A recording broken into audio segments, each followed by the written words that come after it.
संकलन को 2 बार में याद हो जाता था, लेकिन लगभग 683 वर्ष बीत गए, तब तक लोगों का क्षोभसम बहुत कमजोर हो गया।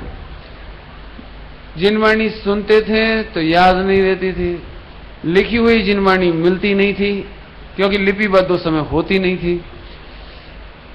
केवली भगवान का विरह हो चुका था। आचार्य परमेष्ठी कभी कभी मिलते थे तो उनकी देशना मिलती थी।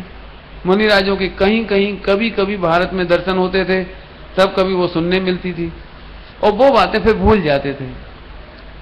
तब आचार्य धरसेन स्वामी को ये विकल्प सता रहा था कि आने वाले लगभग 20,000 वर्ष, क्योंकि 18,500 ये हैं और उतने और 683 निकाल दो तो लगभग 20,300 वर्ष तक जिनवाणी का क्या होगा, सम्यक दर्शन ज्ञान चारित्र के मोक्ष मार्ग का क्या होगा, सभी जीवों को आत्म कल्याण का मार्ग कैसे मिलेगा, ये विकल्प उन्हें सता रहा था। उसी समय एक महिमा नगरी नाम की एक नगरी है, वहां पर अरहत बलि आचार्य के संरक्षण में करीब 5,000 मुनिराज, हो सकता है कम बढ़ भी हो, सारे हिंदुस्तान के मुनिराज हर 5 वर्ष में एकत्रित होकर के युग सम्मेलन करते हैं, युग प्रतिक्रमण करते हैं। तो उस समय युग प्रतिक्रमण का कार्यक्रम चल रहा था। तब उन्होंने वहां से एक समाचार, एक पत्र लिख करके एक क्षुल्लक जी के द्वारा वहां पहुंचाया कि तुम जाकर के समाचार दो और ये बताओ कि कोई 2 जोरदार मुनिराज जिनका क्षोभसम बढ़िया हो, विशुद्धि अच्छी हो, निर्णय अच्छा हो, पुरुषार्थी हो, सहनशील हो, बहुत सारे गुण है उसमें लिखे हैं, आप पढ़ना, उनको मेरे पास भेजो ताकि जो विद्या मेरे पास है, जो 5वें अंग की कुछ दृष्टिवाद आदि की जो चर्चा मेरे पास है वो मैं उन्हें समझा दूं और इसके बाद मेरी समाधि हो जाएगी। आए, वहां से 2 मुनिराज पधारे। अभी आपने चित्र भी देखे थे, ये कहानी लगभग कईयों को मालूम भी होगी। संक्षेप में कहूं, वे आए, उन्होंने पढ़ाई की, सबकी डेट्स है मेरे पास, मैं उतना समय नहीं लेना चाहता। मैं चाहूंगा कि जो लोग चाहें तो करीब 25 पेज का लेख मेरे पास है, श्रुत पंचमी संबंधी पूरी जानकारी इतिहास की उसमें दी गई है, बिल्कुल आप उसे पढ़ सकते हैं। और चाहें तो 3 घंटे पिछले साल श्रुत पंचमी पर मैंने प्रवचन किए थे, इसी घटना पर वहां पर सनाबद में, तो उस पर पूर्ण विस्तार से मैंने प्रवचन किया है। अभी इतना समय नहीं कि मैं इतना सुनाऊंगा, कुल मिलाकर के एक इतिहास का पल है, इसलिए समझना चाहिए। दोनों मुनिराज आए। विधि ये होती है कि जब भी कोई मुनिराज नए संघ में आते हैं तो आचार्य उनसे बात नहीं करते, 3 दिन तक वो उनकी परीक्षा लेते हैं। उन्होंने आकर के प्रणाम किया, नमोस्तु किया, 3 परिक्रमा लगाई आचार्य श्री की। आचार्य श्री ने उनको उनकी परीक्षा लेने के लिए 2 मंत्र दिए, एक हीनाक्षर मंत्र, एक अधिकाक्षर, माने एक अक्षर अधिक और एक अक्षर कम, ऐसा उन्हें मंत्र दिया और ये कहा कि जाओ आप उसकी सिद्धि करो। 3 दिन तक, 2 या 3 दिन तक वे बैठ करके गिरनार जी की चौथी पांचवी टोक पर वे दोनों बैठ करके वहां पर ध्यानस्थ रह करके उन्होंने मंत्र सिद्ध किया। उस मंत्र सिद्ध में 2 देवियां प्रकट हुई। एक देवी की आंख भेड़ी थी, माने एक आंख नहीं थी, क्या कहते हो आप, 1.5 आंख, और एक देवी के दांत बाहर थे। जिनका मंत्र अधिकाक्षर था तो उनके दांत बाहर थे, और जिनकी आंखें भेड़ी थी उनके हीनाक्षर था। दोनों मुनिराजों को अचरज हुआ कि आखिरकार ये बात क्या है, ऐसी देवियां तो होती नहीं है, सुंदर होती हैं देवियां तो उन्होंने फौरन विचार किया कि जरूर आचार्य श्री ने हमारी परीक्षा ली है। उन्होंने व्याकरण के द्वारा मंत्र का नाम शुद्धि देखी और उसमें जो कमियां थी, अधिकाक्षर और हीनाक्षर, उसे स्वयं अपनी बुद्धि से दूर किया और जैसे ही सिद्धि करी तो 2 सुंदर देवियां प्रकट हुई। 2 सुंदर देवियां प्रकट हुई। दोनों ने कहा, बोलो हमारे लिए क्या आज्ञा है। तो उन्होंने कहा, भैया हमारे लिए तो आचार्य की आज्ञा मात्र है, हमें कोई और अभिप्राय, कोई स्पृहा, कोई वांछा नहीं है। लेकिन सही बात ये थी कि दोनों मुनिराजों की स्थिति, दोनों आत्मा विशुद्ध थी, निर्मल थी, इंटेलिजेंट थी, लेकिन एक का शरीर बहुत कमजोर था, बुजुर्ग थे। आपको जानकर ताज्जुब होगा, वे मुश्किल से 124 सूत्र लिख पाए और शांत हो गए। 124 सूत्र लिखे, 120 से 124 सूत्र लिखे और एक्सपायर हो गए, इतने कमजोर थे। दूसरे मुनिराज के दांत बाहर होने से वे बोल नहीं सकते थे, शुद्ध उच्चारण नहीं कर सकते थे, तो जरूरी था कि उनके दांत सही हों तो वे शुद्ध उच्चारण करके धर्म की प्रभावना कर सके। जब भी दांत बाहर होते हैं तो दांतव्य जो स्वर होते हैं, अक्षर होते हैं, शब्द होते हैं, उनका शुद्ध उच्चारण नहीं होता। तो इसीलिए आचार्य श्री ने उनकी परीक्षा भी ली कि देखें या परीक्षा करते हैं या केवल प्रभाव से हमारा काम करेंगे। जो प्रभाव से काम करेंगे वो शुद्ध काम नहीं कर सकते, परीक्षा करके करेंगे तो सही करेंगे। परीक्षा वो भी हो गई और दोनों के लिए जो बल प्रकट हुआ वो देवियां प्रकट हुई, सुंदर देवियां प्रकट हुई। एक ने उन मुनिराज को बलवान कर दिया, इसलिए उनका नाम पड़ा भूत बलि। उनका असली नाम है नरवाहन, उनका असली नाम है नरवाहन नाम का मुनिराज, लेकिन उनका नाम पड़ गया भूत बलि क्योंकि शरीर बहुत बलवान हो गया। और दूसरे मुनिराज जिनका नाम था सुबुद्धि, उनके दांत बाहर थे, तो वो देवी ने आकर के उनके दांतों की पंक्तियां सुंदर कर दी, इसलिए उनका नाम पड़ गया पुष्पदंत। पुष्प और मोतियों की तरह जिनके दांतों की शोभा कर दी गई, ऐसे पुष्पदंत। कहावत और भी है, पुष्पों से पूजा की गई देवों के, कल्प वृक्ष की पुष्पों से पूजा की गई, इसलिए उनका नाम कल्प वृक्ष पड़ा। और भूत जाति के देवों ने उनकी पूजा करी, इसलिए भूत बलि नाम पड़ा, ऐसा भी कहा जाता है। सुबुद्धि और नरवाहन, इनके बारे में भी इतिहास में बहुत सारी जानकारियां मिलती हैं जो मैंने संकलित की हैं। ये उज्जैनी के राजा थे। घटनाएं बहुत बड़ी है इसलिए मैं नहीं सुनाना चाहता। दोनों मित्र थे, भूत बलि जी, सुबुद्धि और नरवाहन, ये दोनों मित्र थे। एक मुनिराज, दोनों एक बार परास्त हुए। एक नगर सेठ थे और एक राजा था। राजा परास्त हुआ तो नगर सेठ के साथ जंगल में अकेले अकेले चले जा रहे थे हारने के बाद। रास्ते में चलते चलते तत्व चर्चा करते करते करते एक मंदिर में पहुंचे, दिगंबर जैन मंदिर में। इस तरह की कथा मिलती है। और वहां पर इन्होंने दीक्षा ले ली और दीक्षा लेने के बाद इतनी स्वाध्याय की कि उनका नाम आज अमर हो गया। उनका नाम है भूत बलि और पुष्पदंत अथवा सुबुद्धि और नरवाहन। इनकी पढ़ाई आषाढ़ सुदी 11 के पूर्वाह्न तक हुई, जिसमें इनको 12वें अंग के दृष्टिवाद के अंतर्गत 5वें अंग की व्याख्या प्रज्ञप्ति का इन्हें ज्ञान दिया गया। ये बातें जानकारी की मैं शॉर्ट में दे रहा हूं, फिर कुछ जो भावनात्मक चर्चा है वो मैं बाद में बताऊंगा आपको। पढ़ने के बाद दोनों मुनिराज बिहार करके अंकलेश्वर गए। वहां पर ताड़पत्र बहुत मिलते हैं, लेकिन कमाल की बात है कि इस समय में ग्रंथ लेखन का इतिहास नहीं मिलता। पहुंचे वहां, उन्होंने बहुत विचारणा की। बाद में वन प्रदेश की तरफ चले गए एक मुनिराज। उन्होंने वहां जाकर के ग्रंथों की रचना में प्रारंभ की और मैंने अभी बताया था 120 या 24 सूत्र लिख पाए और वे सूत्र उन्होंने पहुंचा दिए यहां पर। थोड़ी देर में सूत्र कह रहा हूं, थोड़ा इसको खुलासा करूं। श्लोक प्रमाण, आपने नाम सुना होगा श्लोक। एक श्लोक किसको कहते हैं? एक श्लोक कहते हैं 32 अक्षरों का एक श्लोक। जब हम भी कहेंगे ना श्लोक प्रमाण, 70,000 श्लोक प्रमाण, 90,000 श्लोक प्रमाण, 1,00,000 श्लोक प्रमाण, इसका मतलब है कि पूरे जैसे मोक्ष मार्ग प्रकाशक जी में 32 का भाग दे दो तो वो निकल आएगा श्लोक प्रमाण। तो ऐसे ही इसको कहेंगे श्लोक प्रमाण। इन्होंने 120 या 24 श्लोक प्रमाण लिखा था और उसको पढ़ने के लिए दूसरे मुनिराज के पास पहुंचा दिया था। बहुत सारी चर्चा इसमें है। अब आ जाओ हम मूल बातों में आ जाएं। आचार्य कुंदकुंज स्वामी की याद करके मैं बताना चाहता हूं, आप थोड़ी देर के लिए कल्पना करो, ये 2000 वर्ष से भी ज्यादा, करीब 2300 वर्ष पुरानी घटना, 2300 नहीं 623 घटा दीजिए आप, 2500 वर्ष का है ना, तो उसमें 623 घटाइए। इतने समय पहले की ये घटना सुना रहे हैं। घनघोर जंगल, कोई टेबल नहीं, कोई कुर्सी नहीं, कोई लाइट नहीं, तीनों काल की सामायिक करनी है, आहार की चर्या करनी है, स्वाध्याय करना है, कराना है, इसके अलावा उन्हें ग्रंथ लिखना है। एक घटना ऐसी घटी, हस्तलिखित ग्रंथ पढ़ने के लिए ले जाते थे सोनीज लोग। ब्यावर साइड की घटना है।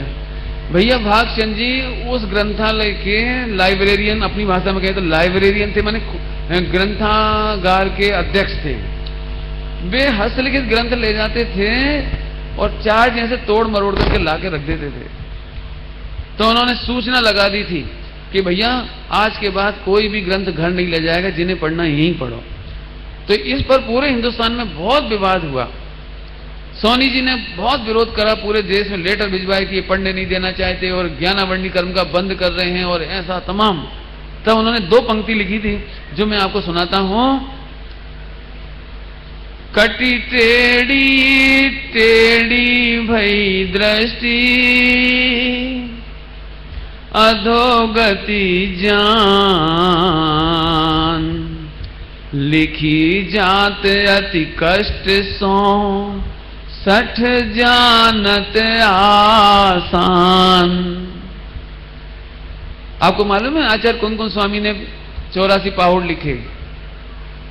उनको भी एक नाम आता बक्र ग्रीवाचार्य। उनकी गर्दन टेढ़ी हो गई थी लिखते लिखते। क्यों? ऐसे नहीं है सुविधा जो ऐसे लिख रहे हो, ऐसे लिखना पड़ता था। इतना सा ताड़पत्र पर कम से कम 6 से 8 पंक्तियां, इतने छोटे ताड़पत्र पर 6 से 8 पंक्तियां, और एक ताड़पत्र पर बिना कॉमा फुल स्टॉप के, बिना पैराग्राफ के बड़े बड़े समास लिखने पड़ते थे। और कम से कम 300 से 350, 250 से 350 शब्द इतने छोटे ताड़पत्र पर आना चाहिए। कांटों से अथवा बारीक लोहे की सुई, उसके द्वारा पकड़ करके ऐसे लिखना पड़ता था। मैं दिखाऊं आपको एक्टिंग करके। साधन कुछ नहीं था, बारीक बारीक अक्षर लिखना जरूरी थे। आप कभी ताड़पत्र देखें, बिल्कुल बारीक महीन अक्षर, और ऐसे लिखने पड़े और कंटिन्यू लिखने। आप कंप्यूटर पे 2-4 घंटा काम करो तो आपकी आंखें दुखती हैं, गर्दन दुखने लगती है। आप कल्पना करिए, जंगल में आचार्य एक टाइम आहार लेने के बाद ग्रंथ लिखते थे। कटी टेढ़ी, कटी मैंने कमर, कटी टेढ़ी टेढ़ी भई दृष्टि, अधोगति जान। अधोगति माने नीचे देख रहे हैं ना, नीचे झुक करके, नीचे झुक रहे, तो अधोगति माने झुक करके लिखने से।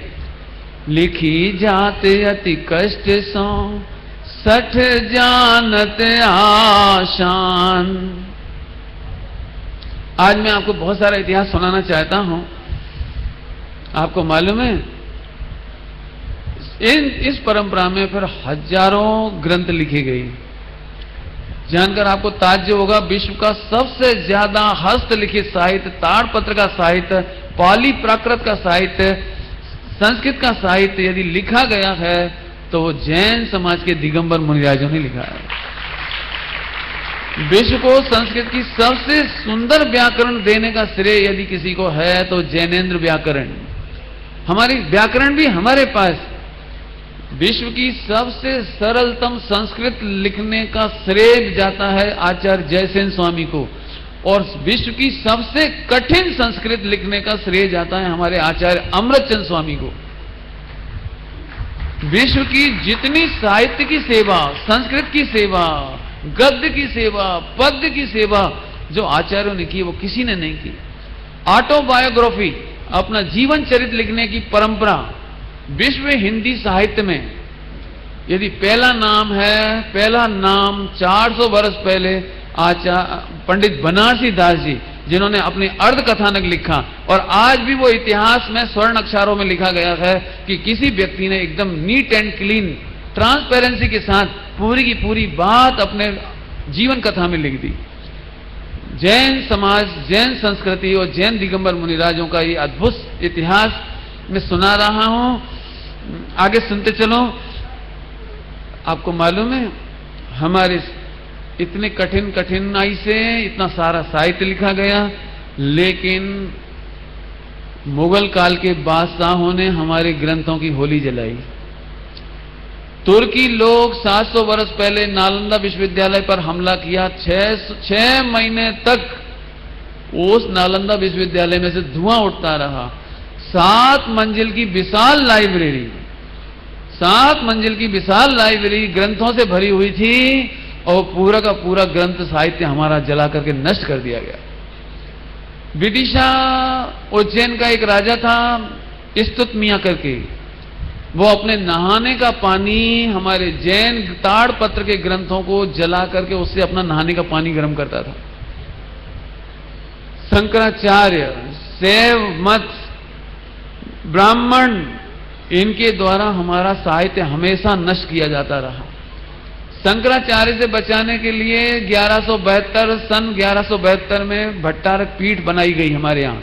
सबसे पहले भट्टारकों की इसलिए बनाना पड़ा ताकि हमारे ग्रंथों की रक्षा कर सकें। और भट्टारकों ने एक बहुत बड़ा काम किया कि दक्षिण भारत में जहां शंकराचार्य भी थे, उनसे हमारे ग्रंथों की रक्षा करके श्रवण बेलगोला में, मूड बद्री में और जगह जगह पर एक पीठ बना करके हमारे ग्रंथों की रक्षा की। बाद में आपको जानकर ताज्जुब होगा, हम जैन लोग उस समय भी पढ़ने की इतनी व्यवस्था नहीं थी, कन्नड़ शैली में लिखे गए ग्रंथ पढ़ने वाले नहीं मिले। 700-800 वर्षों तक सठखंडागम पढ़ा नहीं गया। कितनी मुश्किल से लिखा था और पढ़ा नहीं गया। आचार्य कुंद स्वामी के पंच परमागम कर्नाटक, पूरे कर्नाटक में 2000 वर्षों तक पढ़े नहीं गए। मैंने उस दिन सुनाया था, एमबी पाटिल जी ने पहली बार पुरानी कन्नड़ से हिंदी में हुआ, हिंदी से वापस नई कन्नड़ में ट्रांसलेट करके अब उन्होंने प्रकाशित कराया। 2000 वर्ष बाद पूरे कर्नाटक वासी समय सार जी पढ़ने के लायक बन सके। क्या कहें आपको, 600-700-800 वर्ष पढ़े नहीं, कैसा लगता होगा। गिनती के कोई मुनिराज शिक्षित होते थे, वे पढ़ते थे, बाकी कोई पढ़ता नहीं था। समय बढ़ते बढ़ते ये आया टोडरमल जी साहब के समय तक। टोडरमल जी साहब को ये बात मालूम थी कि मूड बद्री में सठखंडागम है, धवला हैं, जय धवल हैं। उन्होंने ऊंटों पर चलते हुए 3 मुमुक्षुओं को जयपुर से रवाना किया। 1 साल लग गया। लगभग उस जमाने में 1000 रुपए का खर्चा हुआ और रास्ते में एक डालू भाई थे, उनकी मौत हो गई। फिर 2 भाई पहुंचे वहां पर, हाथ जोड़कर विनय की कि इसकी एक प्रति हमें पढ़ने को दे दो। पंडित टोडरमल जी साहब इतनी जबरदस्त प्रज्ञा के धनी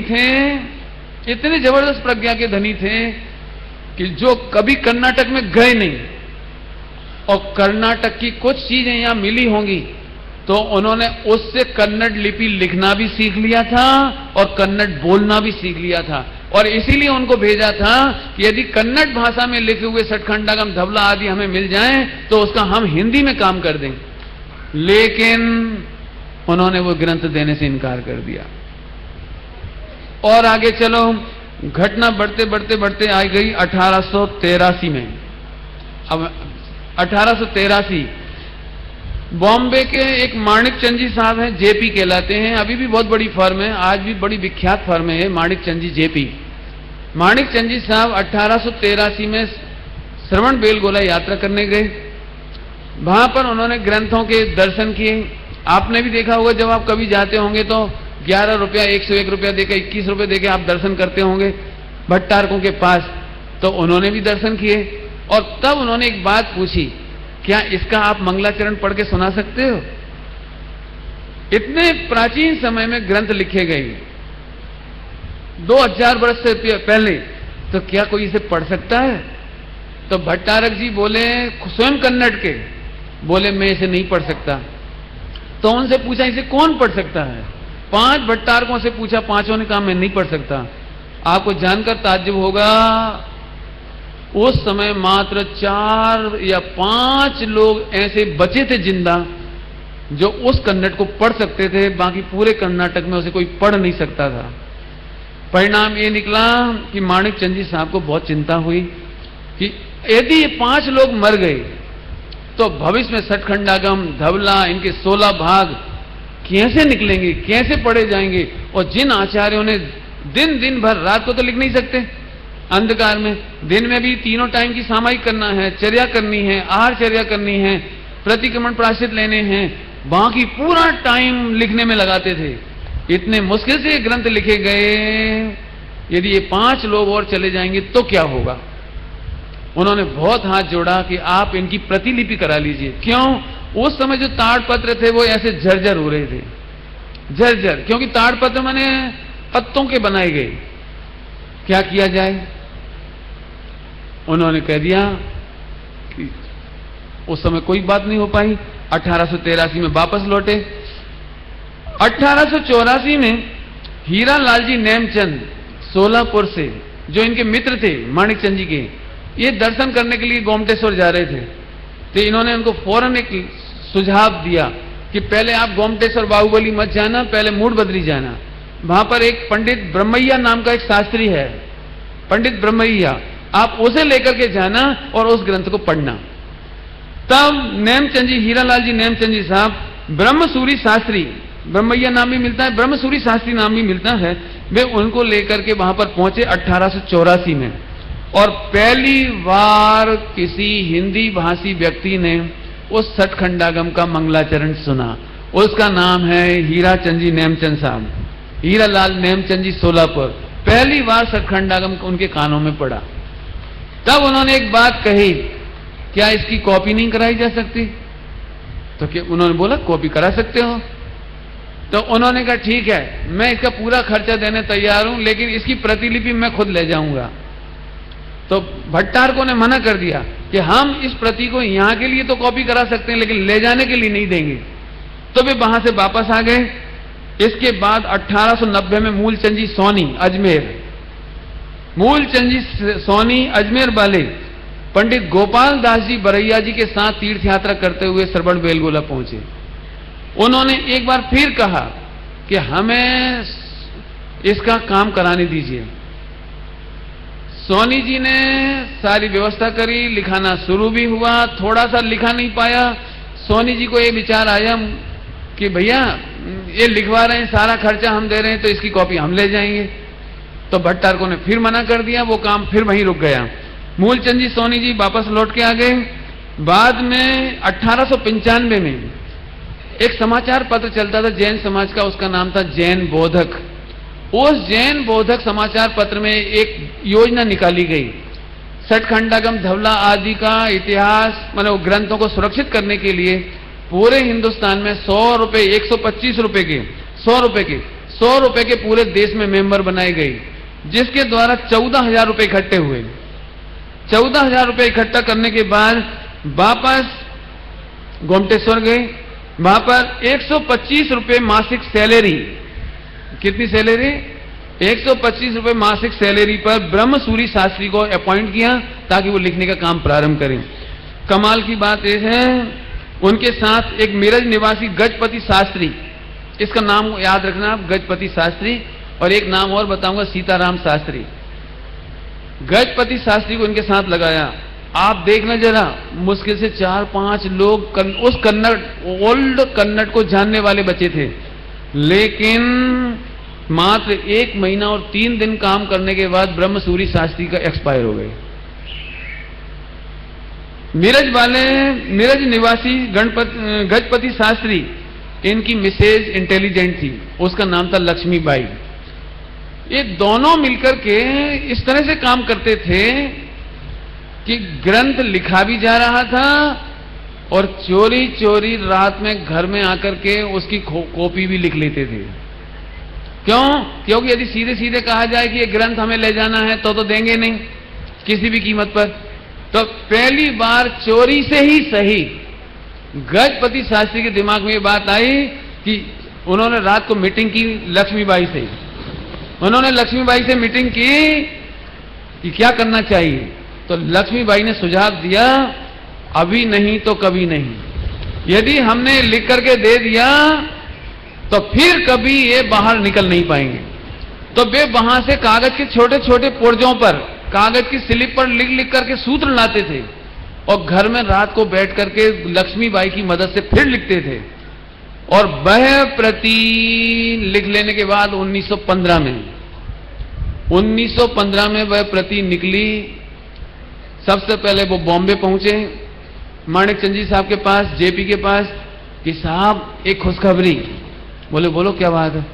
कि मैं ये सठखंडागम लेकर आया हूं, आप ले लो। तो माणिक चंद जी ने मना कर दिया कि मैं नहीं ले सकता। साथ में ही उन्होंने सोलापुर टेलीग्राम दे दिया कि तुम भी मत खरीदना। वो बेचारे चलते चलते, उस जमाने में जबकि सुविधाएं नहीं थी, वे चलते चलते वहां पर पहुंचे सोलापुर, उन्होंने भी नहीं खरीदा। तब उस समय एक नाम विख्यात हो रहा था, लाला जम्मू प्रसाद रईस, सहारनपुर, उनका नाम प्रसिद्ध था। तो उधर से दक्षिण से चलता चलता वो व्यक्ति सहारनपुर पहुंचा और लाला जम्मू प्रसाद जी के पास पहुंचा कि मैं महावीर भगवान की उस दिव्य ध्वनि को जो लिपिबद्ध की गई लेकिन पढ़ी नहीं जा रही है, बाहर निकल नहीं रही है, भट्टारक निकालने नहीं दे रहे हैं, मैं चोरी छिपे निकाल करके लाया हूं, यदि आप ले लो तो। जरा थोड़ी देर के लिए कल्पना करो, महावीर भगवान की दिव्य ध्वनि पहले तो लिखना मुश्किल, ऊपर से फिर लिखा गई तो पढ़ना मुश्किल, लिखा गई तो रक्षा करना मुश्किल। अग्निकांडों से कर्नाटक में 6-6 महीने होली जली है, सुरक्षा करना मुश्किल। जैसे तैसे ग्रंथ निकला तो एक माता मानो दर दर पर भटक रही कि कोई मुमुक्षु, कोई श्रावक उसे आश्रय दे। दोनों बड़े सेठों ने मना कर दिया तो कहां जाएं, यहां तक चलते हुए आए सहारनपुर। और बड़ी खुशी की बात है, वो ग्रंथ देखते से ही लाला जम्मू प्रसाद जी रईस, जिनका मैं कल सम्मान करना चाहता था, उनके परिवार में बहुत तबीयत खराब होने नहीं आ रहे, नहीं तो कल जोर शोर से उनका सम्मान करते। उन्होंने कहा चेक बुक आगे रख दी, तुम्हें जितने रुपए लिखना है इसमें लिख लो, जितने रुपए। मैं जिनवाणी खरीद नहीं सकता, मैं खरीद नहीं सकता, आपको जितना लिखना लिख लो। और उन्होंने उस समय 10,000 लिख लिए, 10,000 चांदी के रुपया उन्होंने भेंट किए। अब उन्होंने एक बात और पूछी कि भैया जो तुम लिख के ले आए, तो हम तो हिंदी प्रांत के, इसे पढ़ेगा कौन, हम तो पढ़ नहीं सकते, तुम इसे देवनागरी में कर सकते हो क्या? तो उन्होंने कहा हाँ मैं कर सकता हूं। ठीक है तुम करो।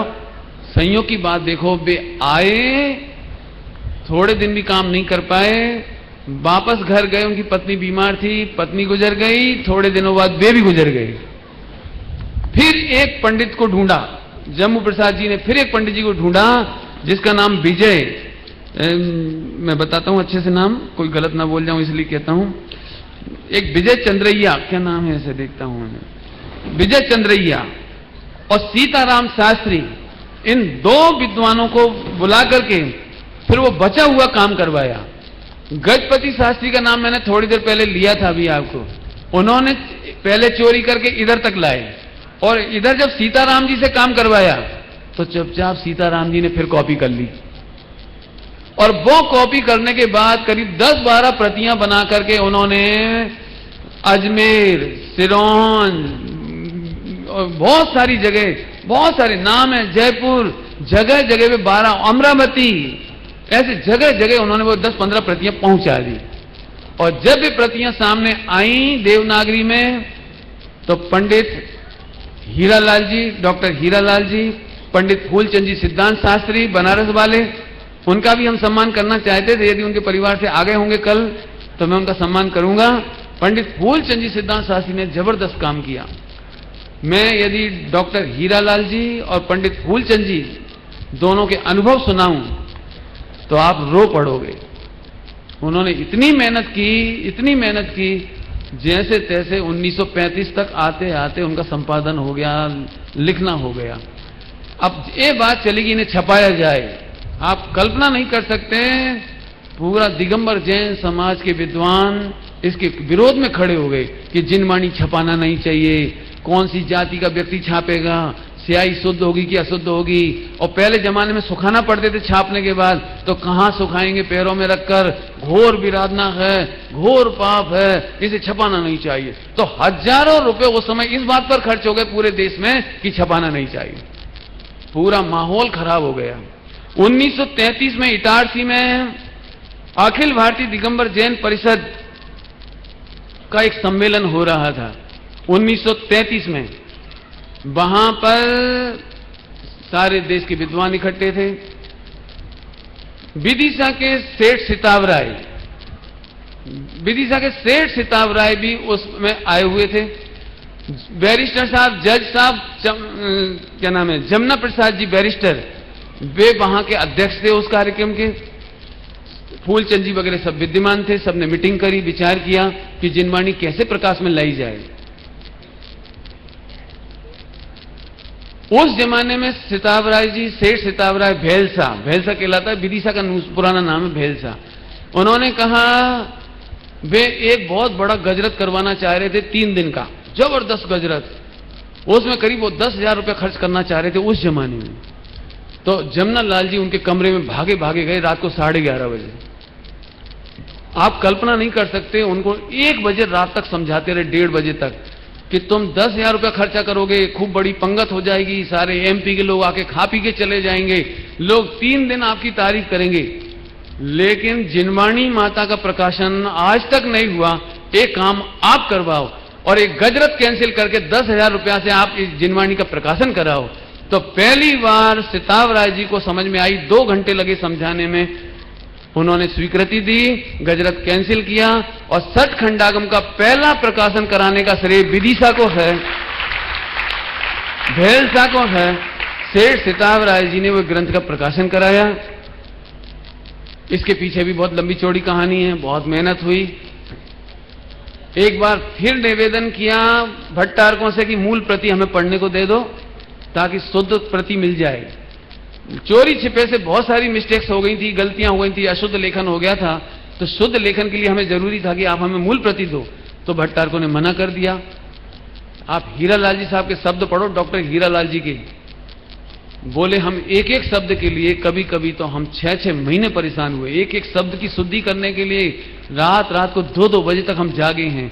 उन्होंने ऐसा लिखा है, मेरी ऐसी दशा हो रही थी जैसे किसी अरबपति सेठ का बेटा एक एक टुकड़े के लिए भीख मांग रहा हो, पेट भरने के लिए एक एक टुकड़े के लिए भीख मांग रहा हो, और उसके पिताजी की अपार संपत्ति पर कोई कब्जा करके बैठा हो। मुझे ऐसी पीड़ा हो रही थी। जब प्रकाशन हो गया तब भट्टारकों ने उसकी पूजा भी की, फिर असली प्रति दिखाई और उस प्रति से मिलान करने पर शुद्धता सही हो पाई। अभी भी मैं एक बात कहूं आपको, ये इतिहास है। ये सठखंडागम छप गया, लिखा गया, आ गया, लेकिन आज भी 1% विद्वान भी शायद इसे नहीं पढ़ते। आम पब्लिक तो पढ़ती ही नहीं। लेकिन आचार्य कौन स्वामी ने वह चीज लिखी 2000 वर्ष पहले, जिसने इस पंचम काल को चौथा काल बना दिया। पूज्य गुरुदेव श्री पधारे, उसका उद्घाटन कर दिया। श्रीमद राजचंद जी आए, समय सार जी से बदल गए। गणेश प्रसाद जी पंडित जी समय सार जी से बदल गए। एक नहीं कितने नाम मैं बताता हूं भैया, भागचंद जी का नाम, और भी बनारसी दास जी का नाम। ओहो, आज इसलिए आचार्य कौन स्वामी का नाम पूरे विश्व में लिया जाता है।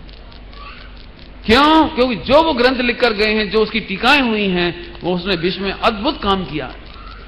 फिर से कहता हूं, सठखंडागम लिखा गए, छप गए, पढ़ने वाले अभी भी कितने हैं। अभी और आगे चलो। आज की तारीख में हमें ग्रंथों को मुसलमानों से भय नहीं है, अंग्रेजों से भय नहीं है, हमें तुर्कियों से भय नहीं है, हमें ब्राह्मणों का भय नहीं है। लेकिन एक अद्भुत दुखद आंदोलन है कि स्वाध्याय के खिलाफ कोई ग्रंथ नहीं पढ़े, कोई ग्रंथ नहीं पढ़े, कोई ग्रंथ नहीं पढ़े। और पूज्य गुरुदेव श्री का एक ही आह्वान है कि सब स्वाध्याय करो। स्वाध्याय सर्व समाधान कारक है। और आज बड़ी खुशी है कि आज इतना, देखो जब हम सम्मान कर रहे थे तो ये मंडप आधा भी नहीं भरा था। मुझे दुख लग रहा था कि इतने सम्मानी लोगों को हमने देश भर से बुलाया है, उन्हें कैसा लग रहा होगा। और अब जैसे ही प्रवचन प्रारंभ हुआ है पूरा मंडप खचाखच हो गया। मैंने इसका मतलब है कि आज एक समय वह था जब प्रवचन में भीड़ जोड़ने के लिए सांस्कृतिक कार्यक्रम कराने पड़ते थे, पंच कल्याणक में भीड़ जोड़ने के लिए शादी विवाह के सम्मेलन कराने पड़ते थे। मुझे मालूम है 1974-75 में भोपाल का पंच कल्याणक, तब पब्लिक आती थी। और आज यदि महावीर जयंती के जुलूस में भीड़ जोड़ना हो तो पहले प्रवचन करा दो 7:30 बजे सुबह। पूरा कल्चर बदल गया, पूरा सोच बदल गया। आइए इसके बाद हम चलें 1958 में पहली बार एक ग्रंथ छप करके निकले और 1987 में फिर एक बार भैलसा विदिशा नगरी में ही वो सौभाग्य मिला कि पूरा का पूरा सतखंडागम पहली बार पुस्तकों में प्रकाशित कराया। लेकिन हमारे स्टेशन पर माधवगंज का जैन मंदिर है, विशाल सेठ जी का मंदिर, उसमें पूरे हॉल की दीवारों पर सतखंडागम लिखवा दिया गया है। आज आप कभी भी वहां जाओ तो सतखंडागम के दर्शन कर सकते हो, पढ़ सकते हो, छू सकते हो। अब हो सकता है ताड़पत्र नष्ट हो जाएं, हो सकता है हमारे ग्रंथ नष्ट हो जाएं, अग्निकांड में, भूकंप में, बाढ़ में, सुनामी में, प्रलय में, लेकिन जिस दिन भी निकलेगा सतखंडागम तो विदिशा की भूमि से निकलेगा वापस। यह हुआ हमारा सुंदर इतिहास। अब और मैं इतिहास सुनाऊं उससे पहले मैं आपको एक भजन सुनाना चाहता हूं, जिसके लिए मैंने भावना भाई थी, मैंने निकाल के भी रखा है। एक भजन सुनाने के बाद मैं थोड़ा इतिहास और सुनाऊंगा यदि आप रुकेंगे तो, क्योंकि 10:15 बज गई है और संडे का दिन है। यदि आकुलता होगी तो छोड़ दूंगा, और नहीं तो 10-5 मिनट में एक सुंदर इतिहास मुझे दिल्ली का सुनाना है, वो भी मैं आपको कहना चाहूंगा, ताकि आपको ये मालूम पड़े कि कितने संकटों के बाद हमारा जैन शासन हम तक आया है।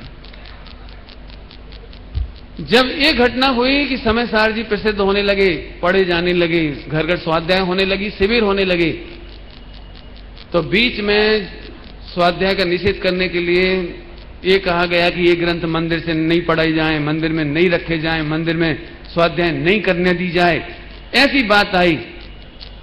मेरे समय में भी ये घटना हुई। तब मुझे एक दिन जो मुझे दुख हुआ था उसको मैंने आज के प्रसंग के लिए लिख के रखा था। उसी समय मैं आपको सुनाता हूं।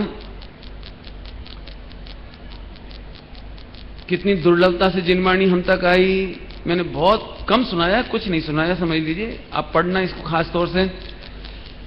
कितनी दुर्लभता से, कितने संकटों से, कितनी मुश्किलों से जिनवाणी हम तक आई। आज पूरे दक्षिण और महाराष्ट्र के 90% मंदिरों में आपको पूजा की किताब ही मिल जाए तो बहुत खुशी की बात है। समय सार आदि की तो क्या बात करें। आप जाना दक्षिण के मंदिरों में, आज जहां दक्षिण से ही जैन धर्म के साहित्य का उद्भव हुआ वहां के मंदिरों में साहित्य नहीं है, यदि है तो लॉकअप में है। 99% मंदिरों में स्वाध्याय नहीं होती, पाठशाला नहीं चलती। उस सबका व्यंगम दृश्य मैं इसमें दिखाना चाहता हूं आपको। मेरी बहुत बड़ी भावना है कि अकलंग निकलंग जैसा काम करो बच्चों, शास्त्री बन करके अकलंग निकलंग जैसा काम करो, ये जैन शासन की ध्वजा आगे बढ़ाओ। इसके लिए गीत सुनाता हूं। जिन वाणी माता आंसू बहा, कोई पढ़े नहीं। ये 1987 की घटना है। हो कोई पढ़े नहीं, कोई सुने नहीं, नित ही बरते कसाई। जिन वाणी माता, वो जंगल का दृश्य जब लिखी जा रही थी, और आज वो ताड़पत्र अलमारियों में बंद हैं, कोई पढ़ता नहीं, टूट रहे हैं पन्ने। कई लोग ऐसा कहते हैं, हम पंडित जी कोई पढ़ता तो है नहीं, घर में कहां रखें, जगह नहीं है। पंडित जी आप कहो तो मंदिर में छोड़ दें, समय शिखर जी में सिरा दें, नदी में सिरा दें। मुमुक्षु कहने लगे, वो हाय दुर्भाग्य। लोग हमसे पूछते हैं इनका क्या करें। तो सुना, एक नाम कहता हूं मैं आपको, स्वामी नारायण का चुस्त है, और श्रीमद जी से प्रभावित होकर वो सोनगढ़ दर्शन करने गया। और एक स्थान पर कोई व्यक्ति चुपचाप ऐसे ग्रंथ छोड़ के चला गया, प्रवचन सार जी वगैरह। जब उसने उठा करके देखा तो उसकी आंखों में आंसू आ गए कि कोई व्यक्ति लापरवाही से तीर्थ यात्रा करता करता आया और ऐसे छोड़ के चला गया। आपको जानकर ताज्जुब होगा, अहमदाबाद में उसने एक ऐसी संस्था खोली अपने पैसे से। आज वो स्वामी नारायण का चुस्त, शायद पंकज नाम है, एक नाम है, मेरे पास लिखा है उसका एड्रेस। वो व्यक्ति, उसने अपने और साथियों को इकट्ठा किया, स्वामी नारायण, उसने पूरे हिंदुस्तान में कह दिया कि तुम जिनवाणी रद्दी में नहीं बेचना और तुम जिनवाणी गंगा में, नदी में नहीं बहाना, आप कृपया करके मेरे पास पहुंचा दो, मैं उनकी बाइंडिंग कराऊंगा, मैं उसको रखूंगा। और अनंत भाई सेठ ने उसे इतनी मदद की है कि एक पूरी बिल्डिंग खरीद करके दी, पूरी अलमारियां हैं। और आज आप जाकर देखो, आप सन्मति संदेश के अंक लौटाते हो और वो बाइंडिंग करके रखता है, आप आत्मधर्म के संदेश अंक लौटाते हो, वो बाइंडिंग करके रखता है। जब मैं उनके पास पहुंचा कि मैं आपकी क्या मदद कर सकता हूं, तो उन्होंने मेरे से ये नहीं कहा कि आप मुझे पैसे दिला दो, अलमारी दिला दो, आप मुझे कुछ दिलवा दो, ये नहीं कहा। उन्होंने कहा, पंडित जी यदि आप मेरी मदद कर सकते हो तो मेरा ग्रंथालय देखो और आप अपने योग्य जो भी ग्रंथ समझते हो यहां से ले जाओ, बस यही हमारी मदद है।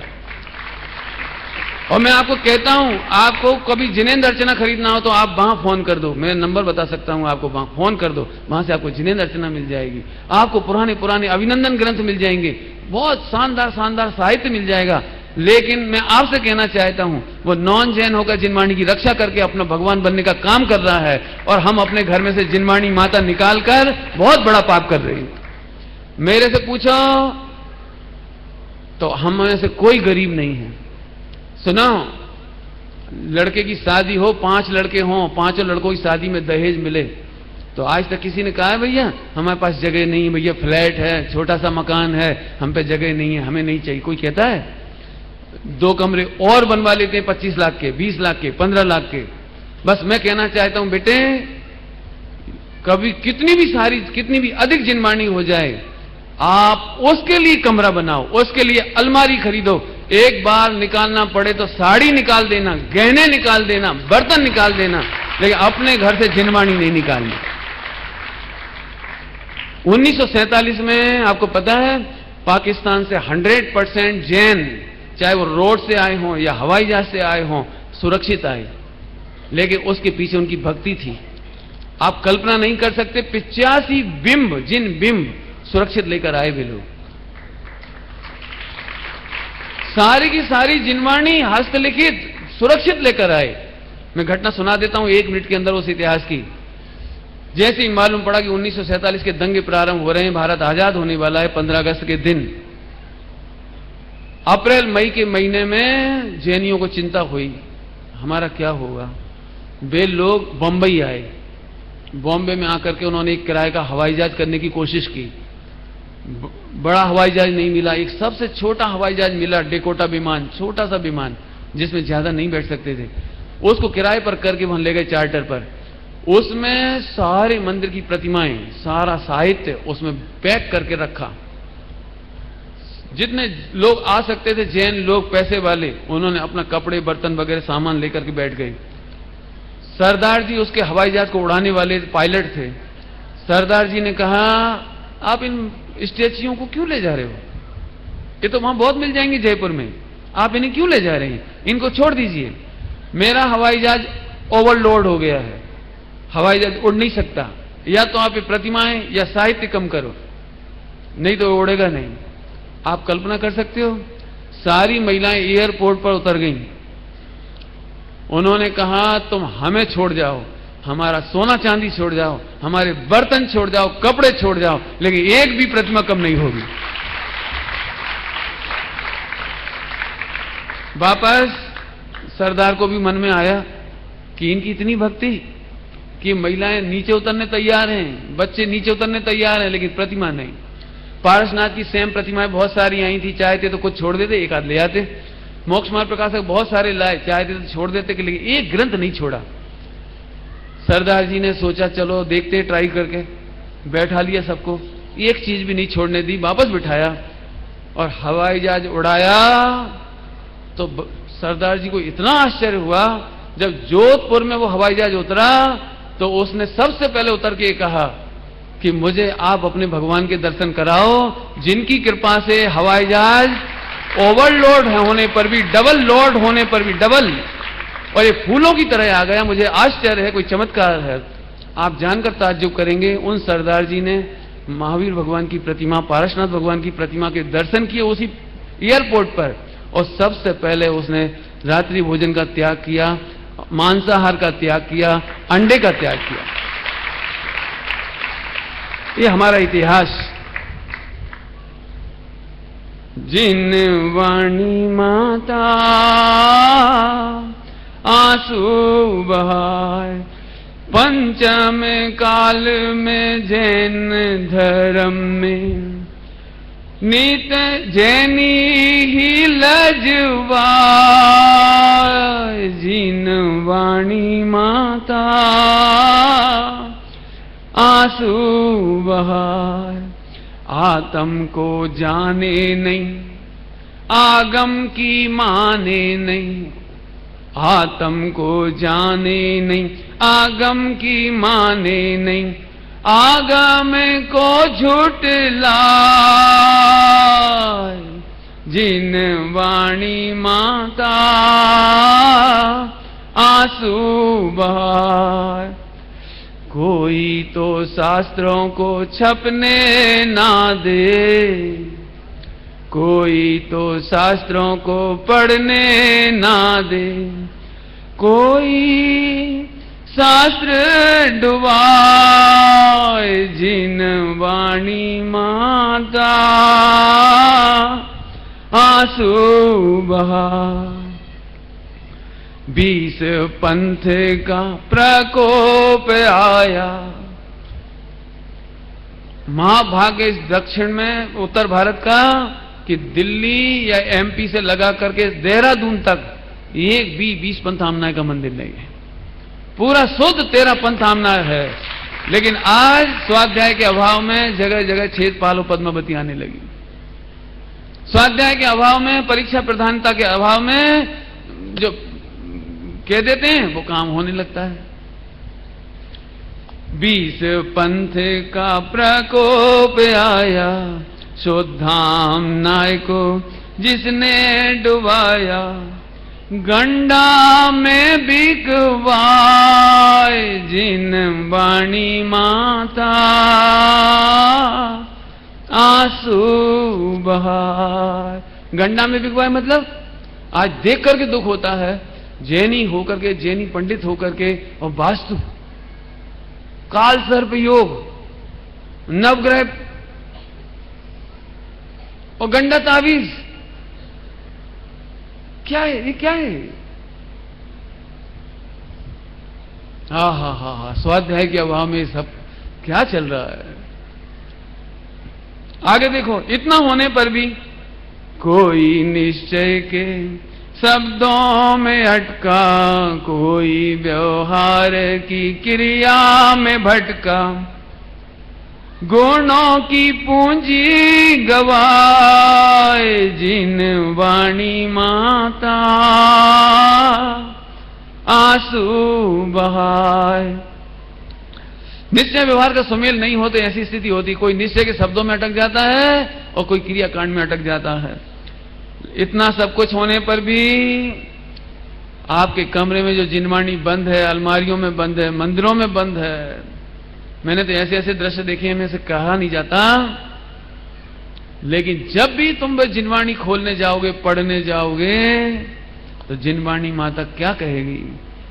आजा आ जाओ चेतन प्यारे, जिनवाणी माता तुझको पुकारे। मोक्ष महल में जा, जिन वाणी माता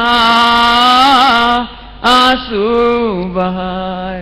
माने वो जिनवाणी भी आप पढ़ोगे समय सार जी तो भगवान आत्मा कह के बुलाएगी, इधर आओ भगवान बनो, बद्दा भगवान छोने बद्दा भगवान था। बोलो भैया अब किसकी सेवा करना है? मैं सच कहता हूं, पढ़ने लिखने वाले बच्चों से कहता हूं, बेटे तुम्हें मिथ्या दृष्टियों की सेवा करना है कि सर्वज्ञ की सेवा करना है? बोलो। तुम डॉक्टर बन जाओगे, पूरी जिंदगी मिथ्या दृष्टियों की सेवा करोगे। तुम सीए बन जाओगे, सारे जिंदगी मिथ्या दृष्टियों की सेवा करोगे। तुम और जितनी विद्याएं हैं सब, अब सॉफ्टवेयर इंजीनियर बनोगे, 6 महीने में सॉफ्टवेयर बेकार हो जाएगा, बदल जाएगा। लेकिन ये अनादि अनंत है जैन शासन, अनादिकाल से अनंत काल तक कभी नहीं बदलेगा। ऐसे शाश्वत शासन की रक्षा करो भैया, इस शाश्वत शासन की सेवा कराओ। अब सोचो भैया, जिन 300 बच्चे बच्चियों ने प्रतिज्ञा ली थी हम स्वाध्याय करेंगे, आज उन्हें इसका इतिहास मालूम पड़ा होगा। मैं इसी दिल्ली की घटना सुनाऊंगा आपको, जिसके बिना मैं बात पूरी नहीं कर पाऊंगा। चर्चाएं तो बहुत हैं, पूरी कह नहीं सकता हूं मैं, लेकिन मैं आपको दिल्ली की एक घटना सुनाता हूं। जब नवाबों का जमाना था,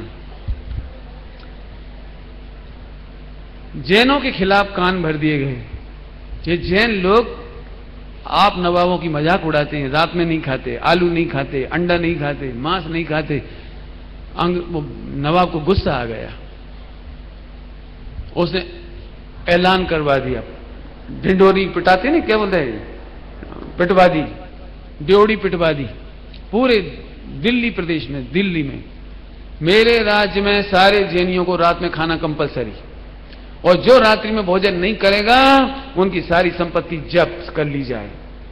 हुक्म निकल गया। आप कल्पना कर सकते हो, उस समय हमारे त्यागी भी थे, व्रती भी थे, प्रतिमाधारी भी थे। घर घर में जासूस घूम रहे थे, उनके गली गली में जासूस घूम रहे थे। जैनियों का कत्लेआम किया जा रहा था, जैनियों की संपत्ति लूटी जा रही थी। जो जोश में चढ़ रहे थे ना, जोश में, ऐसे कैसे हमारा जैन धर्म, हम रात को नहीं खाएंगे, हम पानी छान के पिएंगे, लोगों का कत्ल होने लगा। तब जैन समाज की मीटिंग हुई कि भैया हर अंधेरी रात का व्यय होता है और हमेशा दिन निकलता है। नया प्रभात आए तब तक हमें आत्मघात नहीं करना चाहिए, मरना नहीं चाहिए। सबने मीटिंग की और उस मीटिंग में एक फैसला पास करा कि सभी के घरों में रात्रि में चूल्हे जलाए जाएं, सभी के घरों में खलबट्टा बजाए जाएं, डेगचियों में, तवेलियों में चम्मच घुमाई जाए। हर व्यक्ति रात्रि में भोजन की चर्चा करे, जबकि हम भोजन कथा नहीं करते रात्रि में, आहार की कथा नहीं करते रात्रि में, लेकिन रात्रि में कथा की जाए। हमारे पंडित लोग, हमारे त्यागी लोग, हमारे व्रती लोग दूसरे कमरे में बैठे होते थे और जोर से बोलते थे, अरे भूख लग रही है, रोटी बनी कि नहीं? तो वो खलबट्टा बजाती हुई कहती थी, बस चटनी बट रही है। रो रो करके समाज के आंखों में आंसू निकले हैं उन दिनों में। रात्रि में चूल्हा जलता था, कड़ी बनाने का नाटक करते थे, सलबट्टा बजाते थे, बच्चों से कहते थे बेटा अच्छे से खाओ, अच्छे से खाओ, नकली डकार निकालते थे, तारीफ करते थे घर घर में, आज तुमने भोजन बहुत अच्छा बनाया। जब उस नवाब का मरण हुआ तब जैन समाज का महाभाग्य जागा। हमने वापस रात्रि भोजन की ड्रामा छोड़ा, हमारा छना हुआ पानी हम प्रैक्टिकल सबके सामने करने लगे। ये हमारी जिनवाणी का स्वाध्याय करने की रक्षा हमने कैसे की है आपको बता नहीं सकते। हस्तिनापुर में हमारे पांडवों की नगरी, 3 तीर्थंकरों की, चक्रवर्तियों की, कामदेव की नगरी, लेकिन हमारा इतना सा एक छोटा सा मंदिर नहीं बना सकते थे। वहां रांगड़ लोग रहते थे, रांगड़ हम लोग बना नहीं सकते थे। एक प्रकार के नक्सलाइट, एक प्रकार के आदिवासी लोग रहते थे, वो हमको जैन मंदिर नहीं बनाने देते थे। सेठ सगुन चंद जी, संभवतः यही नाम है यहाँ का, सेठ सगुन चंद जी, उनको इतना कष्ट होता था। नगर सेठ, मीरापुर स्टेट है यहाँ पर, एक मीरापुर स्टेट, वहां का एक राजा था, नाम वगैरह सब लिखा है इतिहास में। वो राजा था, वो युद्ध करने गया, उसे 1 लाख रुपए की जरूरत थी उस जमाने में। तो नगर सेठ के पास आया, सेठ जी 1 लाख रुपए चाहिए हमें, युद्ध करने जा रहे हैं, जीत कर आएंगे तब वापस कर देंगे। सेठ जी ने 1 लाख रुपए दे दिया, युद्ध करने चले गए, युद्ध करके लौटे जीतने के बाद 1 साल बाद। तो 1 लाख रुपया मैं ब्याज के लौटाने के लिए पेड़ी पर पहुंचाया सेठ जी के। सेठ सगुन चंद जी कहते हैं, भैया हमने तो आपको कोई पैसा दिया ही नहीं है, हमने आपको पैसा ही नहीं दिया, हमारे खाते में कहीं लिखा ही नहीं है। तो गड़बड़ा गया वो मीरापुर स्टेट का नवाब घबरा गया। क्या कह रहे हो? उस जमाने में हो, कब 300-350 साल पहले, 1857 से पहले की घटना सुना रहा हूं मैं आपको। क्या कह रहे हो आप? देखो तो उस जमाने में कितनी कीमत होगी, 1 लाख रुपया। तो उन्होंने उनके सामने बही खाता रख दिया। कौन सी तारीख कह रहे हैं आप? बोलो। इस तारीख में हमने लिए थे 1 लाख। कि देखो आप। नवाब ने देखा, वहां लिखा था मंदिर निर्माण खाते 1 लाख रुपया, हंसते राजा।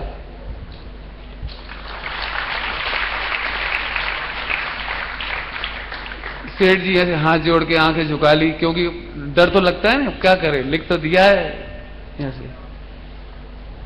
उसने कहा भैया क्या बात है, तुम्हारी भक्ति अद्भुत है, तुम क्यों बनाना चाह रहे हस्तिनापुर में मंदिर? बोले साहब 3 चक्रवर्ती 24 तीर्थंकर में से हुए, जिनकी ये जन्म नगरी है, कल्याणकों की नगरी है। असंख्यात देवता आकर यहाँ कल्याणक मनाते थे, दीक्षा कल्याणक मनाते थे, जन्म कल्याणक, गर्भ कल्याणक मनाते थे। हमें कैसे कहें आपसे, यहाँ पांडवों की नगरी है और हमारा एक मंदिर नहीं है कि पूरे देश के लोग आकर यहाँ दर्शन कर सकें। बोले ऐसा, ठीक है मैं कोशिश करता हूं, क्योंकि उनके हाथ में भी नहीं था वो। उन्होंने पूरे आदिवासियों, जिनको रांगड़ कहते थे, रांगड़ लोगों की मीटिंग बुलाई कि तुम जैन समाज को मंदिर बनाने दो। उन्होंने कभी तुम्हारी बेटी की इज्जत लूटी है, कभी तुम्हारा व्यापार लूटा है, कभी तुम्हें तकलीफ दी है, कभी कोई कष्ट दिया है? कि नहीं साहब, जैनों ने हमें कोई कष्ट नहीं दिया, तो तुम इन्हें मंदिर बनाने दो। लेकिन वे जो आदिवासी लोग थे, इनकी धन संपन्नता देख करके जलते थे, लूटते थे, खसोटते थे, लेकिन मंदिर बनाने की अनुमति इसलिए नहीं देते थे कि संपन्न है। तो उन्होंने पहली बार इस तरह मीटिंग करवा करके कहा कि ये मंदिर बनना चाहिए। आपको मालूम है हस्तिनापुर में जो स्लोप है तेरापंथ मंदिर का, और सबसे फ्रंट का जो मंदिर बना हुआ है, सबसे फ्रंट का, वो मंदिर उस राजा के द्वारा बनवाया गया है, उस राजा के द्वारा पंचकल्याणक कराया गया है, और वो उस जैसा मंदिर निर्माण और पंचकल्याणक आज तक नहीं हुआ।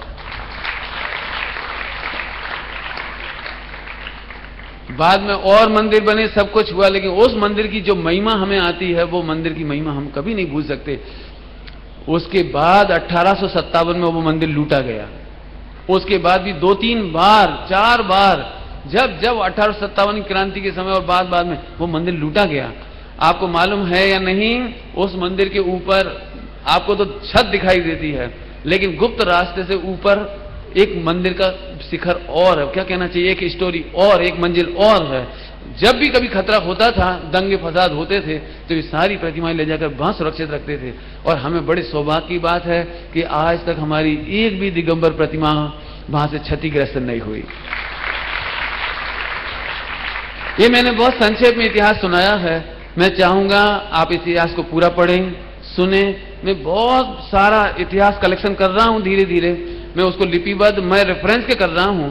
आप चाहें उसे ले सकते हैं, पढ़ सकते हैं। ये सारी चीजें मैंने बताई है। समय हो गया, इसलिए अब मैं समझता हूं कल के दिन कोई आलस नहीं करेगा, कोई प्रमाद नहीं करेगा नाश्ता करने में। बल्कि सच्ची बात बोलूं, सब प्रतिज्ञा कर लो कि जब तक हमारा निर्दोष खूब प्रभावना के साथ जुलूस नहीं आ जाए, तब तक हम मुंह में पानी नहीं डालेंगे।